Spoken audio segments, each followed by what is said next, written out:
नमस्कार प्यारे दर्शकों, आप सभी का दिल से स्वागत है हमारे चैनल डी के मोटिवेशन में। दोस्तों, किसी जंगल में एक कौवे का जोड़ा रहता था। दोनों पति पत्नी एक दूसरे को बड़े दिल से चाहते थे और एक दूसरे से बहुत प्यार करते थे। एक रात जब दोनों पति पत्नी गंगा किनारे एक वृक्ष की डाली पर बैठे हुए थे तो कौवे की पत्नी यानी कवि अपने पति से कहती है, हे स्वामी, आज मेरा मन बड़ा ही व्याकुल है। आज मुझे बहुत ही ज्यादा बेचैनी हो रही है। हे स्वामी, कुछ ऐसा उपाय करो जिससे मेरा मन कुछ हल्का हो जाए। आज आप मुझे कोई ऐसी कहानी सुनाओ जिसे सुनकर मेरे मन को शांति मिल जाए और कुछ ज्ञान प्राप्त हो। इस प्रकार कौवा अपनी पत्नी को कहानी सुनाने लग जाता है और अपनी पत्नी से कहता है, हे प्रिय, मनुष्य कितना भी गरीब क्यों न हो, लेकिन इन 4 व्यक्तियों को अपने साथ हमेशा रखना चाहिए और उनका कभी अपमान नहीं करना चाहिए। फिर कवि कहती है, हे स्वामी, वे कौन 4 व्यक्ति हैं जिन्हें किसी भी मनुष्य को अपने साथ रखना चाहिए? कौवा कहता है, हे कवि, मैं तुम्हें यह बातें एक कहानी के माध्यम से बताऊंगा, इसलिए तुम इस कहानी को पूरा सुनना। तो दोस्तों, कहानी में आगे बढ़ने से पहले वीडियो को लाइक करके हमारे चैनल को भी सब्सक्राइब कर लें। प्रिय दर्शकों, तब कौवा अपनी कहानी शुरू करता है और कहता है, एक गांव में एक वृद्ध महिला अपने 2 बेटों के साथ रहती थी। उसका पति पहले ही गुजर चुका था और उनके पास केवल 2 बेटे ही थे। इस प्रकार उनके परिवार में कुल 3 सदस्य थे। उनकी जमीन भी बहुत कम थी। वह अपने बेटों के साथ मिलकर उस छोटी सी जमीन पर काम करती थी। उसके बेटे बहुत मेहनती थे। उन तीनों का जीवन उस छोटी सी जमीन से चलता था। समय के साथ जब बेटे विवाह योग्य हो गए तो उस वृद्ध महिला ने उनकी शादी करवा दी। घर में 2 बहुएं आ गईं। कुछ समय तक सब कुछ अच्छा चल रहा था। घर में बहुत प्रेम था और सभी मिलजुल कर रहते थे। लेकिन जैसे जैसे समय बीतता गया, दोनों बहुओं में आपस में झगड़ा होना शुरू हो गया। कभी किसी बात को लेकर तो कभी किसी और बात को लेकर। बड़ी बहू छोटी बहू से कहने लगती कि तुम ऐसा करती हो, वैसा करती हो, तुमने हमारे साथ यह कर दिया, वह कर दिया। इन्हीं बातों को लेकर बड़ी बहू छोटी बहू से उल्टी सीधी बातें कहती रहती थी और लड़ाई होती रहती थी। एक दिन छोटी बहू को जब मौका मिला तो वह बड़ी बहू से लड़ बैठी। वह कहती, तूने घर का यह काम नहीं किया, वह काम नहीं किया। कभी कहती कि तू अपने हिस्से का काम कर, मैं अपने हिस्से का करूंगी। कभी कहती कि तू आराम से पड़ी रहती है और मैं पूरे दिन काम में लगी रहती हूँ। इसी कारण से छोटी बहू का बड़ी बहू से झगड़ा होने लगता था। अब यह उनका रोज का काम हो चुका था। वह दोनों बहुएं हमेशा किसी न किसी बात पर आपस में झगड़ती रहती थीं। अब तो वृद्ध महिला भी इन बहुओं के झगड़ों को देखकर काफी परेशान हो चुकी थी। उन्हें लगने लगा कि उनके बेटों की पत्नियां बहुत झगड़ा करती हैं। उन्होंने इस बारे में अपने बेटों से बात की। बेटों ने उन्हें समझाने की कोशिश की, पर इसका उन पर कोई असर नहीं हुआ। एक दिन उस वृद्ध महिला ने सोचा कि जब हम 3 लोग घर में रहते थे तो थोड़ी सी जगह में हमारा गुजारा हो जाता था। अब हम 5 लोग हो गए हैं, इसलिए हमारा घरेलू खर्च पूरा नहीं हो पा रहा। शायद यही कारण है कि झगड़े हो रहे हैं। इसी वजह से वृद्ध महिला ने अपने दोनों बेटों से कहा, बेटा, तुम लोग परदेश चले जाओ और कोई नौकरी ढूंढकर पैसे कमाओ ताकि धन लेकर आ सको और यह झगड़ा खत्म हो सके, क्योंकि जब घर में पैसा आएगा तो जरूरतें पूरी होने लगेंगी और आपसी लड़ाई रुक जाएगी। अक्सर कहा जाता है कि घर में लड़ाई झगड़े का एक ही कारण होता है, पैसे की कमी। जब व्यक्ति के पास पैसे नहीं होते और उसकी रोजमर्रा की जरूरतें पूरी नहीं होती तो वह परेशान होने लगता है। दूसरा कारण लड़ाई झगड़े का यह भी होता है कि व्यक्ति जरूरत से ज्यादा खाली बैठा रहे, तब उसके दिमाग में खुराफात आती है और वह किसी से भी लड़ झगड़ कर ही शांत होता है। तीसरा कारण यह है कि जब व्यक्ति ज्यादा चालाकी करता है, यानी अपनी जिम्मेदारियों से भागता है, अपने हिस्से के काम से जी चुराता है और सिर्फ बैठकर खाने की इच्छा करता है, तब लाजमी है कि उस घर में लड़ाई झगड़ा तो होगा ही। चौथा कारण यह है कि जब व्यक्ति ईर्ष्या करता है, जब कोई दूसरे व्यक्ति को तरक्की करते हुए देखता है और खुद को आगे नहीं बढ़ा पाता तो उसे जलन होने लगती है। ऐसी स्थिति में वह लड़ाई झगड़ा ही करता है और अपना अधिकतर समय लड़ाई झगड़े और चुगली में बिताता है। दोस्तों, दोनों पुत्रों ने वृद्ध महिला की इच्छाओं का सम्मान किया। वृद्ध महिला से अनुमति लेकर और अपनी अपनी पत्नियों को यह समझाकर कि उनके न रहने पर वे उनकी मां का ध्यान रखेंगी, दोनों बेटों ने पैसा कमाने के लिए परदेश जाने का निर्णय लिया। प्रिय दर्शकों, उनकी दोनों बहुएं अभी भी देवरानी जेठानी में नहीं बनती थीं। एक दिन बड़ी बहू को वृद्ध महिला ने समझाया, तुम बड़ी हो और वह तुमसे छोटी, तुम्हारे पति परदेश में धन कमा रहे हैं और तुम दोनों यहाँ आपस में झगड़ा कर रही हो। यह उचित नहीं है। वह तुमसे छोटी है, इसलिए उसकी छोटी मोटी गलतियों को सहन करना सीखो। कहा जाता है कि क्षमा और धीरज रखना बड़ों को शोभा देता है। अगर कोई छोटी गलती कर दे तो उसे क्षमा करो और समझाओ, क्योंकि जो बड़े होते हैं वे सदैव सम्मान के पात्र होते हैं। वृद्ध महिला की बात सुनकर बड़ी बहू क्रोध में चिल्लाने लगी और कहने लगी, आप छोटी बहू की वफादारी कर रही हैं। आप मुझे समझाकर उसे लड़ने के लिए और मनोबल बढ़ा रही हैं। अगर यह बात वह सुन लेगी तो वह और ज्यादा लड़ेगी और ज्यादा उत्पात मचाएगी। इससे हमें और ज्यादा परेशानी होगी। इसका मतलब है कि आप उसे लड़ने का मौका दे रही हैं और उसे कुछ भी नहीं कहती। वृद्ध महिला ने कहा, तुम इतना गुस्सा क्यों हो रही हो? पहले बड़े को समझाना चाहिए, उसके बाद छोटे को। मैं पहले तुम्हें समझा रही हूँ और फिर छोटी को भी समझाऊंगी। ये सुनकर बड़ी बहू ने थोड़ी बहुत बात मानी और गुस्से में चली गई। अगले दिन जब फिर लड़ाई हुई तो वृद्ध महिला छोटी बहू के पास गई और उसे समझाने लगी, देख बहू, वह तुझसे बड़ी है और तू छोटी है। घर में बार बार क्यों झगड़ती हो? तेरा पति यानी मेरा बेटा घर पर नहीं है, वह तो प्रदेश में पैसे कमाने गया है और तुम यहाँ लड़ाई झगड़ा कर रहे हो। ये ठीक नहीं है। मोहल्ले और पड़ोस के लोग देखकर हम पर हंसते हैं, इसलिए घर में शांति और प्यार से रहो। जब घर में प्रेम होता है तो धन और समृद्धि अपने आप आती है। छोटी बहू ने सोचा कि वृद्ध महिला बड़ी बहू का पक्ष ले रही है। उसने कहा, अरे बुढ़िया, तू ज्यादा समझाने की कोशिश मत कर, नहीं तो मैं तेरा भी अपमान कर बैठूंगी। मैं जानती हूँ कि तू अपनी बड़ी बहू को बहुत चाहती है और मुझे फूटी आंख से भी नहीं देखती। यह सुनकर वृद्ध महिला वहां से चली गई और सोचने लगी, इन दोनों की बुद्धि खराब है। इन्हें समझाओ तो उल्टा मुझसे ही सवाल करती हैं और मुझसे लड़ने की बात करती हैं। फिर वृद्ध महिला ने विचार किया, अपनी इज्जत बचानी है तो इन्हें समझाना बंद करना होगा। कहते हैं, जहां अपनी बात की अहमियत न हो वहां बोलने से अच्छा चुप रहना चाहिए। अगर वहां बोलोगे तो दुश्मन बन जाओगे। वृद्ध महिला सोचने लगी, मेरी बात किसी को पसंद नहीं आ रही है, उल्टा ये दोनों मुझ पर हावी हो जाती हैं। अगर कभी इन्होंने मुझ पर हाथ उठा दिया और मारने लगी तो मैं मुंह दिखाने लायक नहीं रहूंगी, इसलिए इन्हें समझाना मेरे लिए मुश्किल है। अब वह दोनों बहुएं अपनी सास यानी वृद्ध महिला से घृणा करने लगीं। कोई भी उनसे खाने के बारे में नहीं पूछता। वृद्ध महिला को खुद रसोई में जाकर खाना लेना पड़ता। वह बुढ़िया से इतनी नफरत करने लगीं कि दोनों बहुएं चाहती थीं कि बुढ़िया उनके घर से चली जाए या मर जाए, लेकिन उन्हें ऐसा कोई बहाना नहीं मिल रहा था जिससे वे बुढ़िया को घर से बाहर निकाल सकें। अगले दिन फिर उनकी लड़ाई शुरू हो गई।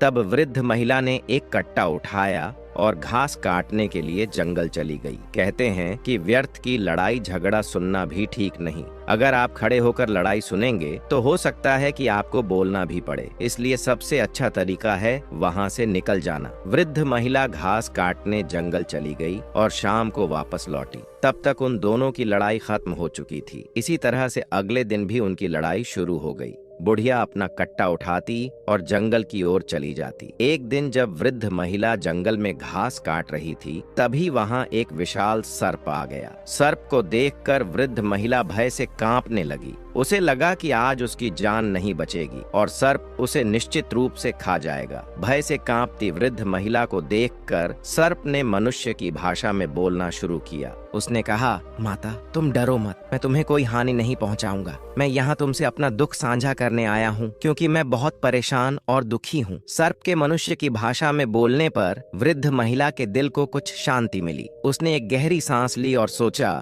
सर्प मनुष्य की आवाज में बोल रहा है। फिर वृद्ध महिला ने पूछा, हे नाग, बताइए आपको क्या परेशानी है? सर्प ने कहा, हे माता, कई दिनों से मैं भूखा हूँ, मुझे खाने के लिए कुछ नहीं मिल रहा। अगर आप मुझे कुछ खाने को दे दो तो मेरे प्राण बच जाएंगे। मैं बिल्कुल मरने की कगार पर हूँ। मैं जिस आश्रम में रहता था वहाँ के जो ऋषि थे उनका देहांत हो चुका है। वह एक गाय पालते थे जिसका दूध मुझे पिलाते थे और स्वयं भी पीते थे। उसी दूध से मैं जी रहा था, लेकिन अब वह मुझे दूध पिलाने वाले आश्रय इस दुनिया में नहीं रहे। अगर आप मेरे लिए कहीं से दूध ला सकें तो यह आपकी बड़ी कृपा होगी। हमारी जान को बचा लीजिए। सर्प की बात सुनकर वृद्ध महिला की आंखों में आंसू आ गए। उसने कहा, हे नाग, आप चिंता न करें, आज मैं आपको दूध अवश्य पिलाऊंगी। आप यहीं पर रुको, मैं आपके लिए दूध लेकर आती हूँ। बुढ़िया नाग से बात करने के बाद घर लौटी। जैसा कि रोज होता था, बड़ी बहू और छोटी बहू तैयार होकर फिर आपस में झगड़ने लगी। इस बीच बुढ़िया सोचने लगी, किसके घर से दूध लेकर जाऊं? अगर बड़ी बहू के घर से दूध ले जाती हूँ और उसे पता चल गया तो वह झगड़ने लगेगी। अगर छोटी बहू के घर से दूध ले जाती हूँ और उसे पता चल गया तो वह भी मुझसे लड़ाई करेगी।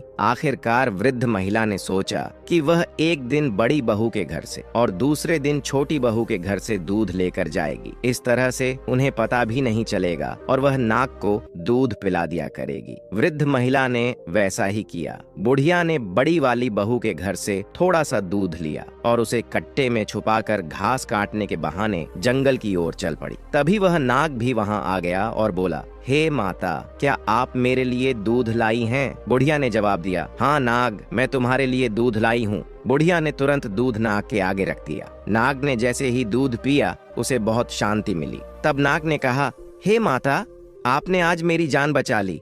आपने मुझ पर बड़ा उपकार किया है। मैं आपकी यह कृपा जीवन भर नहीं भूलूंगा। बुढ़िया ने कहा, हे नाग, मैं आपसे एक सवाल करना चाहती हूँ। उस समय डर के कारण मैं यह सवाल आपसे पूछ नहीं पाई थी, लेकिन अब मैं पूछना चाहती हूँ कि आप एक सर्प होते हुए भी मनुष्यों की तरह कैसे बोल पा रहे हैं? क्या आप वास्तव में नाग हैं या कोई और? नाग ने उत्तर दिया, हे माता, मैं एक श्राप के कारण नाग बन गया हूँ। मैं एक राजा के घर नाग रूप में जन्मा था। मेरे पिता ने मुझे नाग समझकर जंगल में छोड़ दिया। मेरा श्राप केवल 25 वर्षों का है। अब मेरी मुक्ति का समय ज्यादा दूर नहीं है। 1 वर्ष के बाद मुझे मेरा मनुष्य शरीर वापस मिल जाएगा। मैं उस समय का बेसब्री से इंतजार कर रहा हूँ। नाग देवता की कहानी सुनकर वृद्ध महिला को उसकी व्यथा पर बहुत प्यार आया। उसने सोचा कि वह इस नाग की मदद जरूर करेगी। वह रोजाना अपनी बहुओं के घर से चोरी छिपे दूध लाने लगी और नाग को पिलाने लगी। कभी वह बड़ी बहू के घर से दूध लाती तो कभी छोटी बहू के घर से। इस तरह वह नियमित रूप से नाग को दूध पिलाने लगी। नाग भी प्रतिदिन उसी स्थान पर आता और वृद्ध महिला के हाथों से दूध पीकर खुश हो जाता। नाग को ऐसा लगता जैसे उसे अपनी असली माँ मिल गई हो। एक दिन बड़ी बहू ने देखा कि उनका दूध रोजाना कम हो रहा है। उसने छोटी बहू से बात की और कहा, कोई हमारा दूध चुरा लेता है। हमारे घर का दूध हर तीसरे दिन कम हो जाता है। छोटी बहू ने जवाब दिया, दीदी, हमारे घर का दूध भी हर तीसरे दिन कम हो जाता है। दोनों ने सोचा कि उनके घर में और कोई दूध चुरा नहीं सकता, क्योंकि घर में सिर्फ बुढ़िया रसोई में जाती है। छोटी बहू ने कहा, दीदी, चलो इसे छुपकर देखते हैं। अगले दिन दोनों बहुओं ने बुढ़िया पर नजर रखने की योजना बनाई। जैसे ही बुढ़िया बड़ी बहू के घर में गई और रसोई से दूध लिया, दोनों बहुएं छुपकर उसे देखने लगीं। बुढ़िया ने दूध कट्टे में छुपाया और घास काटने के बहाने जंगल की ओर चल पड़ी। बहुएं गुप्त रूप से उसके पीछे पीछे चलने लगीं। बुढ़िया उस स्थान पर पहुंची जहां वह रोज घास काटा करती थी और नाग को दूध पिलाया करती थी। दोनों बहुएं छुपकर देख रही थीं कि बुढ़िया के पास एक विशाल और भयानक सर्प आया। बुढ़िया ने उसे दूध पिलाना शुरू कर दिया। सर्प दूध पीने लगा। जब बहुओं ने यह दृश्य देखा तो उनके पैरों तले जमीन खिसक गई। उन्होंने इतना बड़ा और भयानक सर्प पहले कभी नहीं देखा था। छोटी बहू ने डरते हुए कहा, दीदी, यह सर्प कोई दैत्य लगता है और यह बुढ़िया हमारी सास नहीं बल्कि कोई चुड़ैल लगती है। कहीं ऐसा न हो कि यह बुढ़िया हमें और हमारे बच्चों को भी खा जाए। दोनों बहुओं ने यह निश्चय कर लिया कि वे अब बुढ़िया को घर में घुसने नहीं देंगी। वे दोनों घर लौट आईं। उधर बुढ़िया नाग को दूध पिलाने के बाद घास लेकर घर की ओर चल दी। जब वह घर पहुंची तो देखा कि घर का दरवाजा बंद है और दोनों बहुएं डंडा लेकर भीतर खड़ी हैं। बुढ़िया ने दरवाजे पर दस्तक दी। बहुओं ने दरवाजा खोला, लेकिन उनके हाथों में डंडे थे। बुढ़िया ने बहुओं का यह रूप देखकर पूछा, तुम दोनों ऐसे क्यों खड़ी हो? हाथ में डंडा क्यों पकड़ा हुआ है? बहुओं ने एक साथ जवाब दिया, अरे बुढ़िया, तू तो एक चुड़ैल है। एक दिन तू हमें और हमारे बच्चों को खा जाएगी। बुढ़िया ने कहा, अरे बहुओं, क्या तुम पागल हो गई हो? मैं तुम्हारी सास हूं। मैं तुम्हारे बच्चों को कैसे खा सकती हूं? वे मेरे पोता पोती हैं, जो मुझे मेरे बेटों से भी ज्यादा प्यारे हैं। तुम ऐसा कैसे सोच सकती हो? लेकिन बहुएं अपनी बात पर अड़ी रहीं। वे बोलीं, बुढ़िया, हमें पागल मत बनाओ। हमने तुम्हें देख लिया है। तुम हमारे घर से चोरी करके दूध ले जाती हो और जंगल में जाकर एक खतरनाक सर्प को पिलाती हो। वह सर्प कोई राक्षस है और तुम उसकी साथी चुड़ैल हो। अब हम तेरा विश्वास नहीं करेंगे। आज से इस घर में तुम्हारे लिए कोई जगह नहीं है। बुढ़िया ने बहुओं को बहुत समझाने की कोशिश की और कहा, यह मेरा घर है, मुझे अंदर आने दो। मैं तुम्हारी अपनी सास हूँ। लेकिन बहुएं उसे अंदर नहीं आने देना चाहती थीं। जब बुढ़िया ने जबरदस्ती की तो बहुओं ने उसे डंडा मार दिया और धक्के मारकर घर से बाहर निकाल दिया। रात का समय था और चारों ओर अंधेरा छा चुका था। बुढ़िया रोते हुए बहुओं से कहने लगी, मैं इस रात में कहाँ जाऊंगी? उसकी बहू ने उत्तर दिया, हमें तुमसे कोई सरोकार नहीं है, चाहे तुम कहीं भी जाकर मरो। और इसके बाद उन्होंने घर का दरवाजा बंद कर दिया। बुढ़िया वहीं पर रोती रही। फिर उसने सोचा, रोने से अब क्या लाभ होगा? वे दोनों दरवाजा नहीं खोलेंगे। उसने तय किया कि उसे कहीं और शरण ढूंढनी चाहिए। इसीलिए वह रात में ही उस स्थान पर गई जहां वह आम तौर पर घास काटा करती थी और उस नाग का इंतजार करने लगी जिसे वह दूध पिलाया करती थी। हालांकि रात को नाग नहीं आए, क्योंकि उनका आना दिन के समय ही होता था। वहां एक विशाल बरगद का पेड़ था जिसके पास वह बुढ़िया लेट गई। रात भर वह बरगद के पेड़ के पास बैठी रही और सुबह का इंतजार करती रही। जैसे ही सूरज उगा, वह नाग वहां पहुंच गया। जब नाग वहां आए, उस समय वह बूढ़ी औरत उन्हें दिखाई नहीं दी। वह इधर उधर देखता रहा, लेकिन जल्द ही उसकी नजर पड़ी कि बरगद के पेड़ के पास वह बुढ़िया रो रही थी। नाग तुरंत वहां पहुंचा और पूछा, हे माता, आपको क्या हुआ है? आप क्यों परेशान हैं? आप क्यों रो रही हैं? बुढ़िया रोते हुए बोली, हे नाग, मेरी बहू ने मुझे घर से निकाल दिया है। मैं तुम्हारे लिए दूध लाया करती थी। वह दूध मैं अपनी बहू से छुपा कर लाती थी, लेकिन उन्होंने देख लिया तुम्हें दूध पिलाते हुए। अब वे कहती हैं कि मैं चुड़ैल हूं। वे सोचती हैं कि मैं उनके बच्चों को और उन्हें मारकर खा जाऊंगी। इसीलिए उन्होंने मुझे घर में नहीं घुसने दिया, मुझे घर से बेघर कर दिया। मेरे बच्चे घर पर नहीं हैं। दोनों बेटे परदेश में नौकरी करने गए हैं। अब मैं क्या करूं, कहां जाऊं? दोस्तों, नाग को बुढ़िया ने सारी बात बताई। तब नाग कहने लगा, हे माता, आप घबराओ नहीं और मुझे ही अपना बेटा समझो। आज से मैं आपका बेटा हूं। नाग की बात सुनकर बुढ़िया बड़ी प्रसन्न हो गई। फिर नाग कहता है, आप घबराइए नहीं, आप हमारे साथ आइए। इसके पश्चात वह नाग बुढ़िया माता को साथ लेकर घने वन में जाता है। आगे आगे नाग चलता है और उसके पीछे वृद्ध माता। वे एक विकराल जंगल में पहुंचते हैं, जहां नाग बुढ़िया माता को लेकर आता है। जहां वह आश्रम में दूध पीने जाता था, नाग बुढ़िया को उस आश्रम तक ले आता है।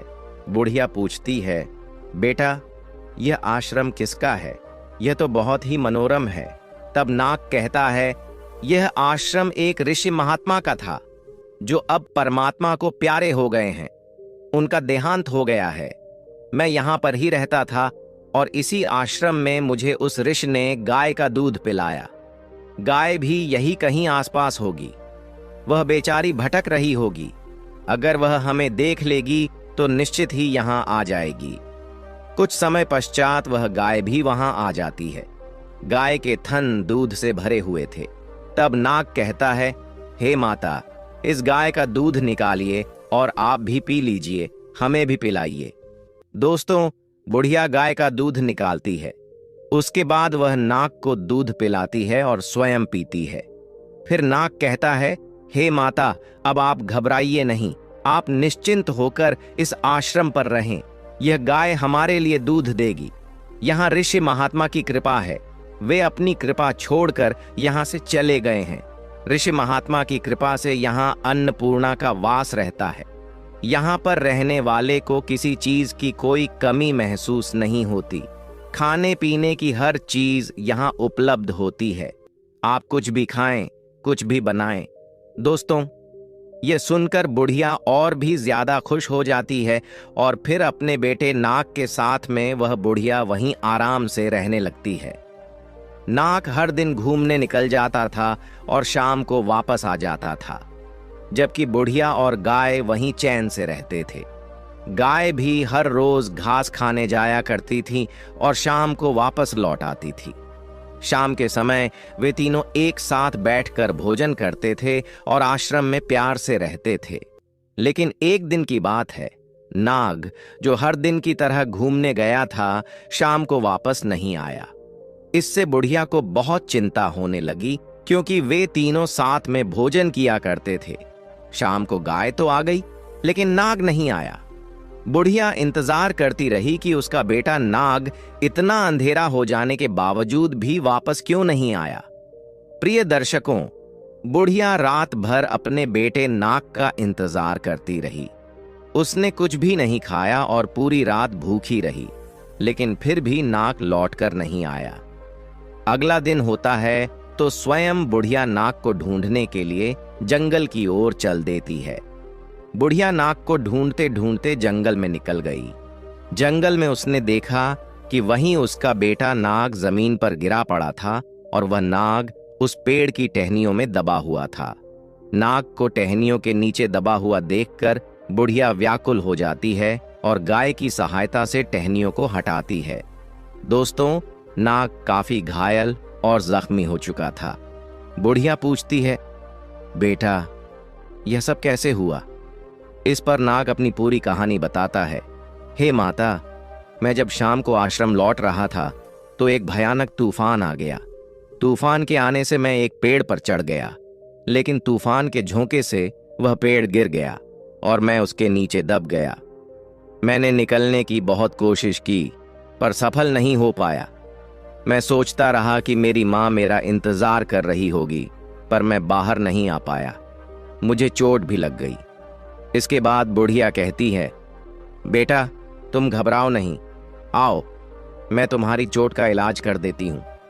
प्रिय दर्शकों, इस तरह से बुढ़िया अपने नाग को आश्रम ले जाती है और कुछ औषधि को पीस कर लाती है। फिर वह इन्हें मिलाकर एक लेप तैयार करती है और उस नाग के घायल शरीर पर लगा देती है। रोजाना इस लेप को लगाने से धीरे धीरे उसके घाव भरने लगते हैं। इस लेप को लगाते हुए बुढ़िया ने उसे पूरी तरह से ठीक कर दिया। 1 साल बीत जाने के बाद वह नाग का रूप छोड़कर फिर एक मनुष्य के रूप में आ जाता है। अब वह बेहद ही सुंदर राजकुमार बन जाता है। उन्हें एक सुंदर और रूपवान राजकुमार के रूप में देखकर बुढ़िया बहुत खुश होती है और बार बार उन्हें प्यार से छूती है। बुढ़िया माता की खुशी का ठिकाना नहीं रहा। फिर वे कुछ दिनों तक उस आश्रम में रहते हैं। इसके बाद एक दिन बुढ़िया कहती है, बेटा, अब हमें तुम्हारे पिता के पास ले जाना चाहिए। फिर बुढ़िया ने पूछा, तुम कहाँ के रहने वाले हो? तुम्हारे पिता कैसे हैं? तुमने कहा था कि तुम एक राजा के बेटे हो। चलो देखते हैं कि तुम्हारे पिता कैसे हैं और तुम्हारी माँ कैसी है। दोस्तों, तब नाग से बना हुआ राजकुमार कहने लगा, नहीं, मैं बाहर नहीं जाऊंगा। उस पिता को देखकर क्या करूंगा जिसने मुझे जंगल में फेंक दिया था। तब बुढ़िया ने समझाया, हे बेटा, उस समय तुम एक नाग रूप में थे। उस समय तुम्हारे पिता ने डर से तुम्हें छोड़ दिया होगा, लेकिन अब तुम एक मनुष्य के रूप में हो तो तुम्हें देखकर तुम्हारे माता पिता बड़े खुश हो जाएंगे। इसलिए बेटा, तुम वहां चलो। इसी बहाने मैं भी तुम्हारे माता पिता से मिल लूंगी। राजकुमार, जो नाग के रूप में श्रापित था, बुढ़िया माता को लेकर अपने राजमहल की ओर चल देता है। चलते चलते जब वह अपने राज्य में पहुंचता है तो वहां के लोग उसे देखकर मोहित हो जाते हैं। सभी सोचते हैं, काश ये खूबसूरत राजकुमार हमारा होता तो कितना अच्छा होता। वे दोनों उस शहर में प्रवेश करते हैं और वहां के चौकीदार से मिलकर पूछते हैं, हमें राजा से मिलना है। चौकीदार उन्हें राजा के मंत्री के पास ले जाता है। मंत्री के पास पहुंचकर बुढ़िया माता और राजकुमार ने राजा और रानी से मिलने की इच्छा जताई। उन्होंने कहा, मंत्री जी, हम यहाँ के राजा और रानी से मिलना चाहते हैं, वे कहाँ हैं? इस पर मंत्री ने उत्तर दिया, बेटा, हमारे राजा और रानी इस समय मिलने योग्य नहीं हैं। उनकी स्थिति बहुत खराब है। राजा स्वयं अपने राज्य की देखभाल नहीं कर पा रहे हैं। यहाँ का सिंहासन खाली पड़ा है। तब राजकुमार ने जिद की और बुढ़िया ने भी कहा, मंत्री जी, कृपया कोशिश करिए कि हम उनसे मिल सकें। हमारा उनसे मिलना बहुत जरूरी है। तब मंत्री ने कहा, राजा साहब बहुत बीमार हैं। यह घटना 25 साल पुरानी है। रानी ने एक सर्प को जन्म दिया था। राजा साहब जब उस सर्प को देख रहे थे तो वे भयभीत हो गए और बड़े दुखी हुए। हालांकि रानी के लिए वह सर्प भी प्रिय था, क्योंकि मां के लिए उसका बच्चा कैसा भी हो, वह प्रिय होता है। लेकिन राजा ने सोचा कि यह बात सुनकर लोग क्या कहेंगे। राजा के घर में पुत्र की जगह सर्प पैदा हुआ है। इसीलिए राजा ने उस सर्प को जंगल में फेंक दिया। तब से राजा और रानी का जीवन दुखों से भर गया। उनके शरीर सूखकर कांटे जैसे हो गए। वे सिंहासन पर कभी नहीं बैठे और अपने महल में मायूस अवस्था में पड़े रहते हैं। जब राजकुमार ने यह सुना तो उसने मंत्री से अनुरोध किया, कृपया हमें उनसे मिलवा दीजिए, यह बहुत जरूरी है। प्रिय दर्शकों, मंत्री राजकुमार और बुढ़िया माता को राजा और रानी के पास ले जाता है, जो निराशा में लेटे हुए थे। उनका शरीर गल गया था और वे सदा चिंता में डूबे रहते थे। दोस्तों, फिर राजकुमार बुढ़िया माता के साथ राजा और रानी के पास जाता है और उनके चरण स्पर्श करता है। जैसे ही राजकुमार उनके चरण छूता है, राजा और रानी में एक संवेदना की लहर दौड़ जाती है। वे उठकर बैठ जाते हैं और कहते हैं, बेटा, तुम कौन हो? कहां से आए हो? तुम्हारे पैर छूते ही ऐसा लग रहा है जैसे हमारे अंदर कोई नई शक्ति आ गई हो। दोस्तों, तब वह बेटा अपनी पूरी कहानी सुनाता है और कहता है, पिताजी, मैं आपका बेटा हूं। रानी से कहता है, मां, मैं तुम्हारा पुत्र हूं। मैंने तुम्हारे गर्भ से जन्म लिया था। मैं नाग रूप में था, क्योंकि मुझे ऋषि का श्राप लगा था, इसलिए मैं नाग बना। लेकिन आप लोगों ने मुझे जंगल में फेंक दिया। 25 साल का श्राप था जो अब पूरा हो गया है। आज मैं फिर से मनुष्य स्वरूप में आ गया हूं। मां, अब क्या आप मुझे अपने हृदय से नहीं लगाओगी? दोस्तों, यह सुनते ही मां भागकर अपने बेटे को गले लगा लेती है। राजा के लिए खुशी का ठिकाना नहीं रहता। राजा और रानी अपने बेटे को बार बार गले लगाते हैं और चूमते हैं। दोस्तों, राजा और रानी को ऐसा लगता था मानो उनके अंदर कोई नई शक्ति आ गई हो। फिर राजा और रानी कहते हैं, इंसान को कभी भी ये 4 चीजें नहीं छोड़नी चाहिए: बच्चे, बुजुर्ग, पागल और मेहमान। इन्हें कभी भी घर से बाहर नहीं निकालना चाहिए। फिर राजा ने अपनी पूरी प्रजा को संबोधित किया और कहा, हमारा बेटा आ गया है। प्रजा भी यह सुनकर बहुत खुश हुई। राजा ने सभी को सूचित किया कि अगले दिन राजकुमार को राजगद्दी पर बैठाया जाएगा। अगले दिन राजा ने राजकुमार का राज्याभिषेक किया। उसी दौरान बुढ़िया मां थोड़ी उदास हो जाती है और सोचने लगती है, अब मैं कहां जाऊं? दोस्तों, तब राजा कहता है, हे माता, आज से आप यहाँ की राजमाता कहलाएंगी। यह सुनकर बुढ़िया बहुत प्रसन्न हो जाती है। जब बुढ़िया मां के दोनों बेटे घर लौटते हैं और उन्हें अपनी मां घर में नहीं मिलती, तो वे अपनी पत्नियों से पूछते हैं, हमारी मां कहां गई हैं? उनकी पत्नियां उत्तर देती हैं, तुम्हारी मां एक डायन थी, इसीलिए हमने उन्हें मारकर भगा दिया। वह हर दिन जंगल में जाकर सर्प को दूध पिलाया करती थीं।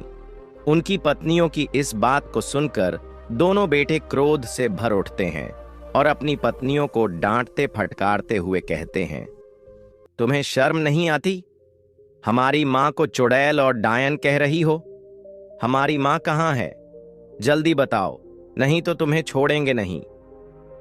लेकिन उन बहुओं को सच में नहीं पता था कि बुढ़िया मां इस समय कहां है। अब तो उनके पति रोज उन्हें डांटते फटकारते और मारते पीटते थे। धीरे धीरे उनकी हालत खराब हो गई, क्योंकि न तो उन्हें चैन से भोजन मिल रहा था और न ही सम्मान। उनके बच्चे भी उनसे नफरत करने लगे। समाज भी उन्हें घृणा की नजर से देखने लगा, क्योंकि कहते हैं ना, जो अपने बुजुर्गों का अनादर करता है उसका भी अनादर होता है। इधर दोनों बेटों को यह पता चलता है कि उनकी मां एक राज्य की राजमाता हैं। यह सुनकर वे बहुत खुश होते हैं और सोचते हैं, हमारी मां बहुत दयालु और ईश्वर भक्त थीं। भगवान ने उन्हें कितना ऊंचा स्थान दिया है। इसके बाद वे राज दरबार में जाते हैं और राजा की सहायता से अपनी वृद्ध माता राजमाता से मिलते हैं। वे उनसे कहते हैं, हे मां, अब आप घर चलिए, हम आपको लेने आए हैं। तब वृद्ध मां कहती हैं, मेरे बेटों, मैं यहाँ रहकर खुश हूं। यहाँ मेरे पास एक और बेटा है। तुम बिना किसी चिंता के जाओ, मेरा आशीर्वाद तुम्हारे साथ है। अपनी पत्नी और बच्चों के साथ सुखपूर्वक जीवन व्यतीत करो। इस प्रकार अपनी मां का आशीर्वाद प्राप्त कर दोनों भाई घर लौट आते हैं। वृद्ध मां का बेटा और पोता अपने जीवन में खुश थे, लेकिन उनकी बहुएं दुखी थीं। भगवान उन्हें उनके कर्मों का फल दे रहे थे। इतना कहकर कौवा यह कहानी समाप्त करता है और कहता है, हे प्रिय, किसी भी मर्द को अपनी पत्नी के तलवे नहीं चाटने चाहिए, न ही पत्नी के इशारों पर नाचना चाहिए। ऐसा करने से मर्दों का जीवन बर्बाद हो जाता है।